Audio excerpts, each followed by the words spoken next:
अस्सलाम वालेकुम। आज हम बनाएंगे मीट और साग। तो चलिए सबसे पहले हम प्रेशर कुकर लेते हैं। तो इसमें हम डालेंगे तेल को गर्म कर लें ताकि इसकी स्मेल ना आ जाए। तो पहले डाल लें प्याज को तेल में मिक्स कर लें और गोल्डन कलर आने तक फ्राई कर लें। अब डालेंगे मीट डाल के मीट को भी 5 मिनट फ्राई करेंगे। साथ ही में डालिए नमक को भी मिला के फ्राई करेंगे। अब डालेंगे मसाले, हल्दी 1 चम्मच, मिर्च पाउडर 2 चम्मच, अदरक लहसुन का पेस्ट 1 चम्मच। और अब इसको भी मिक्स कर लें और मीट को भी फ्राई कर लें।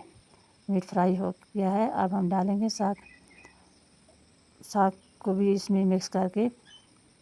अब डालें धनिया पाउडर 1 चम्मच, गरम मसाला 1 चम्मच और इसमें मिला लें। अब 1 मग पानी का डालें और ढक्कन बंद करके प्रेशर को 30 मिनट के लिए लो फ्लेम पे हीट देंगे। 30 मिनट हो गए हैं। अब हम चेक करते हैं। हमारी सब्ज़ी बन गई है। वीडियो को लाइक और शेयर करें, कमेंट करना ना भूलें। अल्लाह हाफ़िज़।